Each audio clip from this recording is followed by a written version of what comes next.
Josier avec la fin du monde en bref maintenant. À la une d'un quotidien montréalais lundi dernier, vous avez peut-être vu que le vice-premier ministre, M. Bernard Landry, confiait qu'il était tanné du nouveau M. Parizeau. Il a dit, et je cite, « Je suis tanné du nouveau M. Parizeau ». Fin de la citation. Il a aussi ajouté que pendant 30 ans, il avait adoré ce personnage et que maintenant, il ne le reconnaissait plus. Encore une fois, je le cite, « Pendant 30 ans, j'ai adoré ce personnage. Or, je ne le reconnais plus. » Fin de la citation. Bon, ce n'est pas que je mette en doute les propos de M. Landry, mais nous avons quand même voulu aller voir par nous-mêmes si le nouveau M. Parizeau était si différent de l'ancien M. Parizeau. On regarde.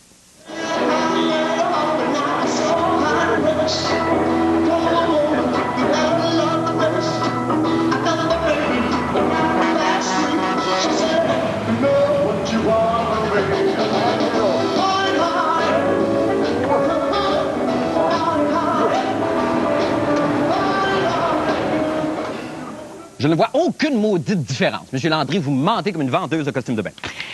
Eh bien, quel jeune ambitieux étudiant en sciences politiques n'a pas rêvé un jour de discuter Constitution avec cette femme au sourire pulpeux et aux propos tranchants et éclairés? Mais ne vous y trompez pas, sous ses allures de Mireille Mathieu, notre jeune égérie est une fine analyste politique reconnue au Québec et au Canada anglais, qui fut aussi chroniqueur au Devoir, puis à la Gazette, avant de se présenter à l'investiture péquiste dans le comté de Mercier, pour finalement aboutir en désespoir de cause à notre émission. Une longue et interminable descente aux enfers, qui se termine ici pour notre plus grand plaisir à tous. Mesdames et messieurs, notre columniste d'un soir, Madame Josée Legault. Josée Legault, bonsoir. Bonsoir, Marc. Comment allez-vous? Oh, ça va très bien. Merci de m'avoir invité ici dans un endroit où ça sent l'hormone mâle partout. Oui, j'imagine.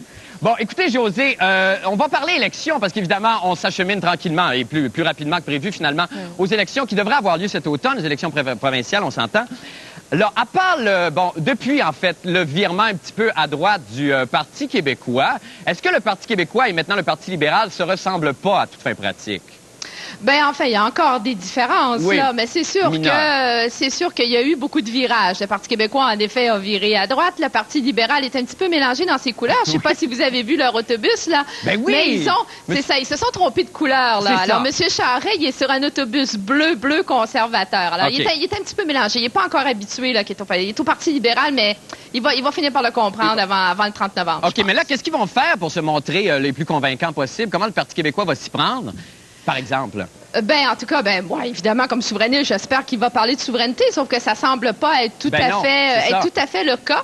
Et j'ai l'impression qu'on va avoir affaire à une campagne où le Parti québécois va défendre son bilan, là, comme dans un ring de boxe, là, dans le coin gauche, même s'il est à droite.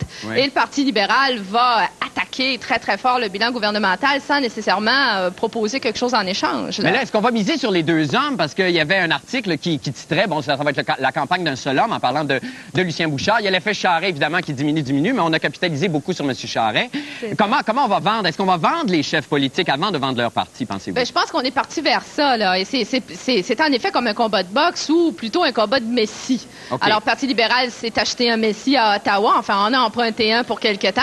Le Parti québécois a son propre messie aussi en la personne de M. Bouchard. Et je pense que malheureusement, on va focusser beaucoup sur les chefs, ce qui fait que finalement, les équipes, les programmes, les idées vont prendre un petit peu le bord malgré tout. Mais ça, c'est étonnant parce que je lisais encore un autre article en fin de semaine. Je lis beaucoup la fin de semaine, où on disait, par exemple, dans la campagne qu'opposaient Pierre-Marc Johnson et Robert Bourassa, M. Johnson était plus populaire que son parti, alors que c'était pas le cas pour M. Bourassa. Et c'est quand même le Parti libéral qui a gagné parce que les gens votent d'abord pour un parti avant de voter pour leur chef. C'est ça. Est-ce que ça veut dire que même si M. Charest est en perte de vitesse à un niveau personnel, le Parti libéral, qui mène encore, même si c'est pas beaucoup dans les sondages, risque de remporter quand même la victoire? Oui, une campagne, ça peut changer tout, là. Puis en effet, vous avez parfaitement raison de rappeler 1985 où M. Johnson, finalement, a mordu la poussière malgré son haut taux de popularité. Mais là, c'est ça le problème. C'est que là, on mesure le taux de charisme des chefs comme on mesure le taux de cholestérol. Hein? On regarde si c'est haut un matin ou si c'est bas un soir.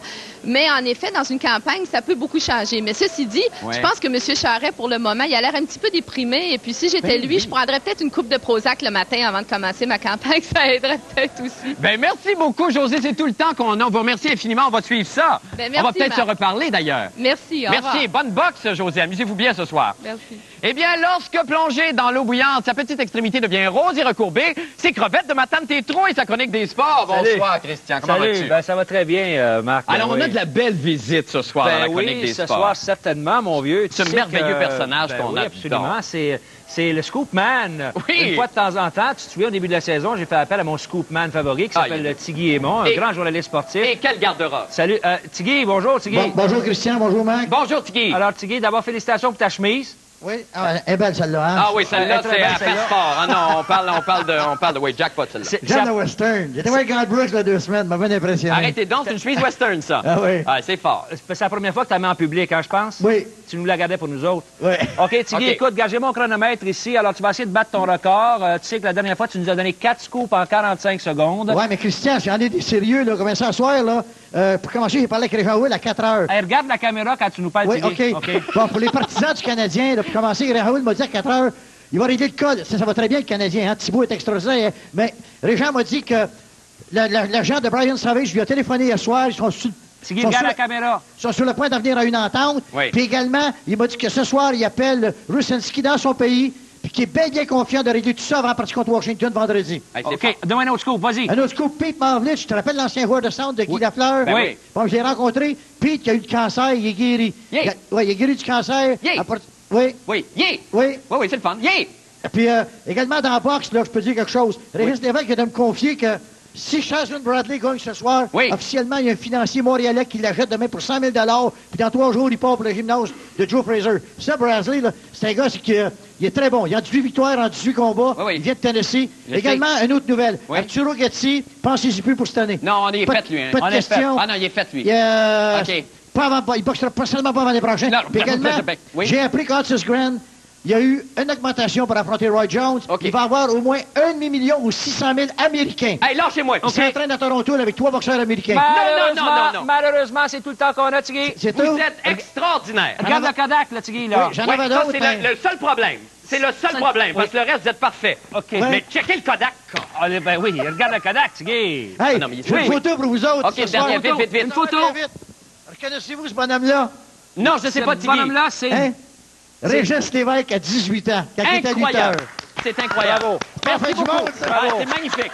Merci, Bravo. on est tous très contents. Bravo, Bravo. non, c'est bien. Bravo. c'est Bravo, bien. Mike, On bravo, est tous bravo. une party. On a-tu du fun, hein? Bravo. Ben, vas-y qu'on a du fun, hein? Certain. Hey! OK, faut qu'on s'en aille. OK, bye. Merci beaucoup. Bye. Merci beaucoup. Merci OK, beaucoup. bye. Bon match ce Merci soir. beaucoup. Nous allons faire une petite pause et nous Merci revenons beaucoup. avec un coup d'œil au temps qu'il fera demain. Restez avec nous. Merci beaucoup. Merci beaucoup.